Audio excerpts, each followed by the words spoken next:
Hello, good morning everyone. This is Sister Rhea, and today I was assigned to teach tithes and offerings. So I just have the pre-record because I have a problem in my internet connection. So it will not hinder for us to share about tithes and offering just because of the internet problem. So today now I will going to discuss how to invest in times of crisis like this. So have you think already that this during this time of crisis you want to invest something?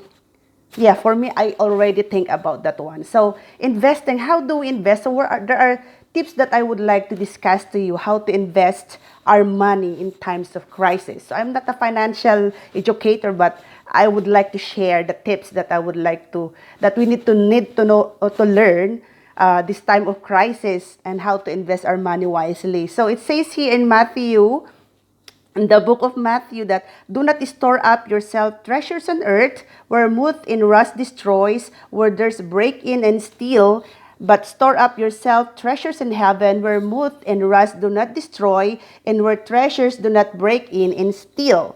Okay, so there are two things that this verse is mentioning to us, how we're going to invest our money while we are in this crisis. So I'm going to use it. So last first week of May, the Philippines has this issue about the health insurance. So I would like to get this issue in convert it into tithes in offerings. So let's going to compare how, like, in most of us would like to invest our money in a lot of things here in the earth, okay? So we'll see what's the benefit in investing our money in giving our tithes and offering and in giving our uh, PhilHealth insurance. So in PhilHealth insurance in the Philippines, this is about the insurance like coverage about our health, and they're discussing that we're going to have the 3% mandatory obligatory that we need to give it as an OFW. When we go home, we need to pay this 3% if we are having this salary of 60,000. So that is the preview of the PhilHealth. So as we know that PhilHealth will go into cover different kinds of diseases in our body. It has some different amount of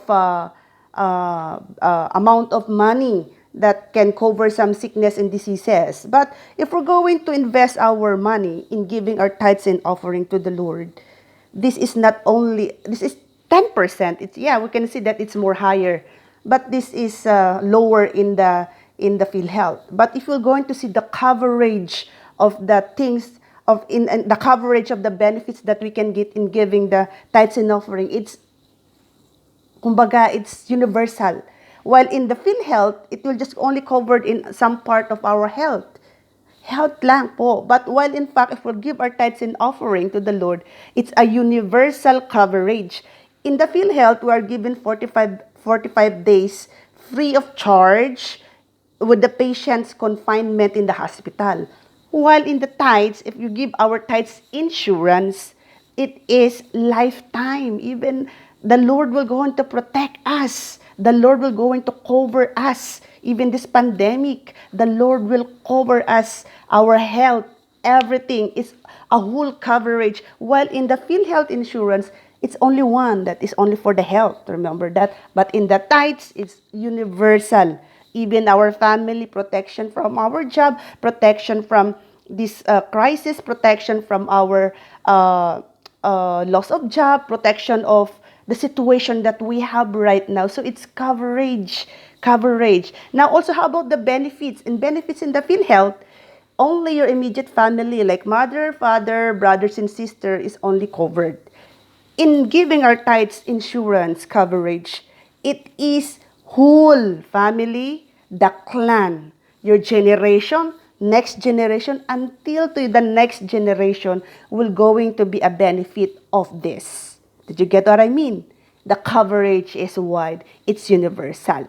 So how about in what they said that? How about in the how about in PhilHealth, if you will not going to give, you will not pay your share for this one, there will be a penalty of 3%. That is in PhilHealth. But if in tithes and offering, this is only the also the reality. If we're not going to give our tithes and offering, the penalty is more than 3%. This is a curse, okay? So we make sure that we need to give it, because otherwise we will going to suffer, as it states in Deuteronomy, that if we will not going to give what is due to the Lord, curses will overtake us, okay? So it says in Malachi 3:10 that we need to give what is due to the Lord, okay? So that the floodgates of blessing will overflow in our lives. So maybe you're thinking why we're having this kind of scarcity, why these things that we don't have enough, even we have, but it's not yet enough because there's a problem. Probably is we need to check our heart of giving. Are we giving it joyfully to the Lord? Are we just giving it reluctantly, or we're giving it cheerfully? It's up to you. You know yourself if you are really prioritizing in giving what is due to the Lord. So this time, in time of this crisis, I know that it's difficult to give, but we need to give. The Lord will protect us from any kind of harm. The Lord will protect us from any kind of diseases.